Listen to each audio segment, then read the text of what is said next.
I did want to address a couple of things from your conversation with Nick, where you pondered this question of why would evolution create this consciousness thing? Why not just leave us more robotic, more just the reflexive programmed organism? And I've been through this one before, and I guess you're just not gonna. I'm not saying you're refusing to get it, but whatever. I mean, I guess I'm not putting it in words you can understand or something. But I mean, obviously, as we evolved, through these 2 billion years, there was advantage of and it seems quite logical that it would be an advantage to be able to streamline the native programming, to say, well, instead of giving you a response, a learned muscle memory kind of reaction to a specific trigger in the environment, no, we'll give you this feeling, okay, this more ambiguous feeling that will create the drive and the desire, that will create incentive, will create almost a magnetic attraction to something, something that's definitely motivating you. And then we'll let your programming, each individual organism, through your learned experience, through your personal interaction with the world, we'll let you adaptively decide how you will react to the circumstance. And by also doing this, the advantage was gained where if there was two triggers in the environment, a robotic organism wouldn't have any capacity to balance those. It couldn't use some rational judgment and say, okay, this is the order I will react to these two stimuluses. Instead, it would be reactive. It would be flighting and fighting at the same time, or it would be doing, it could be easily confused. Whereas if the organism had some capacity to do the reasoning thing, and apply judgment, it could make a decision, it could make a choice that would be, number one, more reasonable, and number two, it would be based on its experience in its environment. So it would be very adaptive to any change in the environment. So those are things that would be definitely more successful in an organism. I mean, that increase in complexity, even though it's based on a simplification of the process, would give an organism a huge advantage. I mean, that's just, I mean, if you can't get it, you can't get it. But I mean, how can you deny that truth? I mean, that's where it came from. It came from the fact that it gave organisms a huge advantage. It is an advantage to have a capacity to reason and a capacity to some extent, adapt to your environment. And then there's this whole thing where you're always, I mean, it's sort of like your paper. I mean, it's all these dead guys. You just keep quoting dead guys. Dead guy says space-time is God, so somehow that means something. All these dead guys who didn't know what we know now, and you're writing what they said into some sort of stone somewhere, and it might not even be their final statement on something. It's just one statement taken out of context. I mean, I sort of feel sorry for the dead philosophers, because they get pigeonholed, they get described or defined by some one statement they made at one period in their life, and everything else they said gets sort of lost. And so anyway, that's just whatever. This whole space-time thing, this self-organizing thing, is just crap.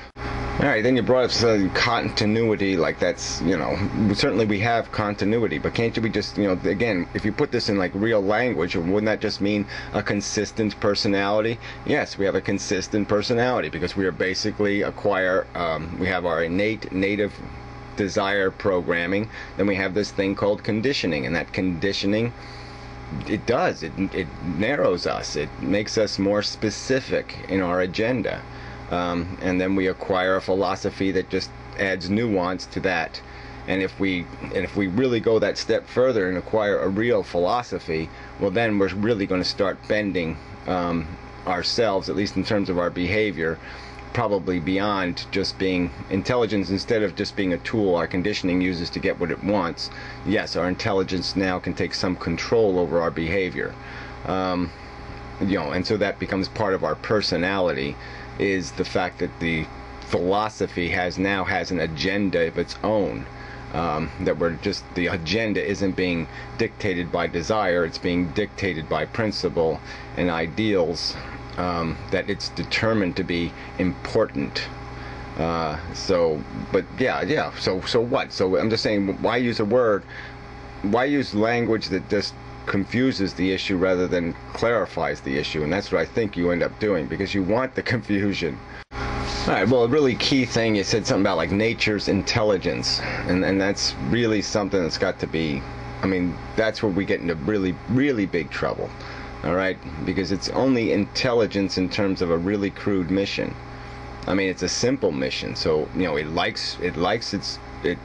tends to say that yes, tools and power are good things. So organisms that have tools and power are going to be successful.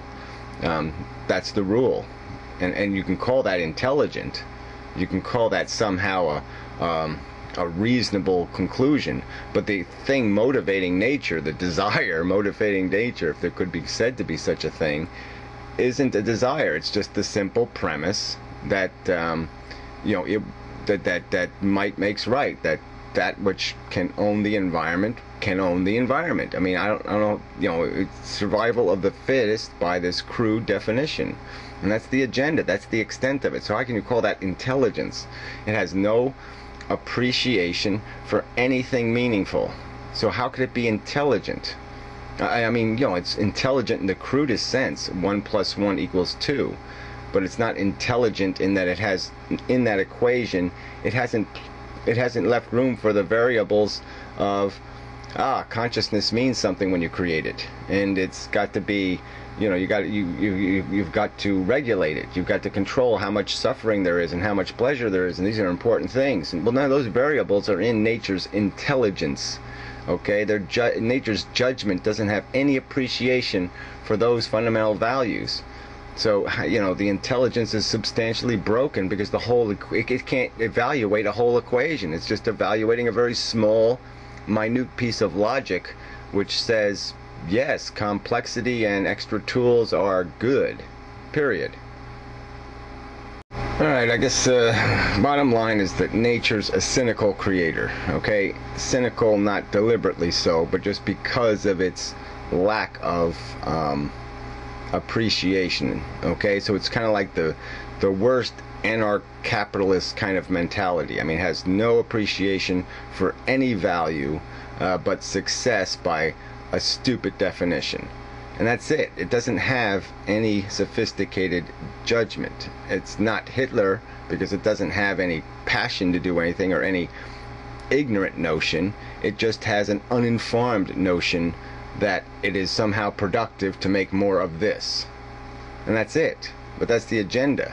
There's no, like I said, there's no judgment built in there.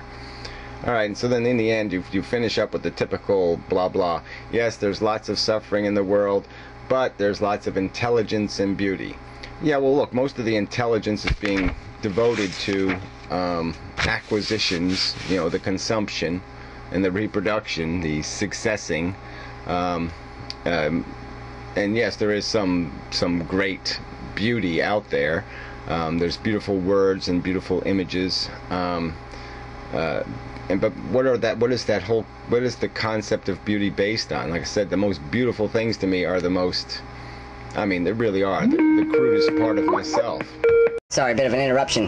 Not doing the best with this video. A little bit incoherent this morning. Maybe I just took on too much at once.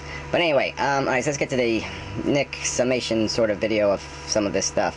And in there, it sort of lends to what Matt's saying. Okay, so Matt is saying beauty. That's God. God is basically beauty. Okay, so we're back to that kind of crap, in my opinion, crap. And it's not all crap. I mean, obviously we are emotionally, we have this attraction to things we have to find that have character, that we are in sympathy with, that we appreciate, and our appreciation is sometimes has a lot of integrity. It's you know, things like empathy. That there's integrity there.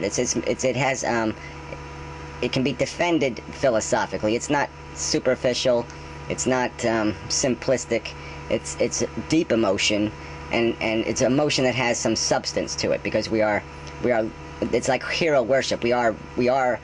The attraction is based on an understanding or a perception of real perfection or real strength, power. These things are attractive because they represent an ideal, and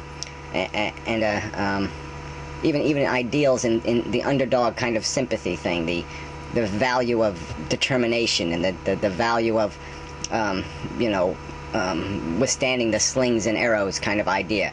We find that stuff, generally speaking, attractive. And then a lot of the rest of the stuff we find beautiful just has to do with this, innate passion that's imposed on us. That's very subjective, very male, female, the nature of it is just so obvious. What we describe or feel as beautiful, what we see is attractive and beautiful. But some of it does have some character. I'm not denying some of our perceptions of beauty and have some sort of better dignity than merely a love, a passion for the special sauce kind of bullshit. The tasteless part of our passion.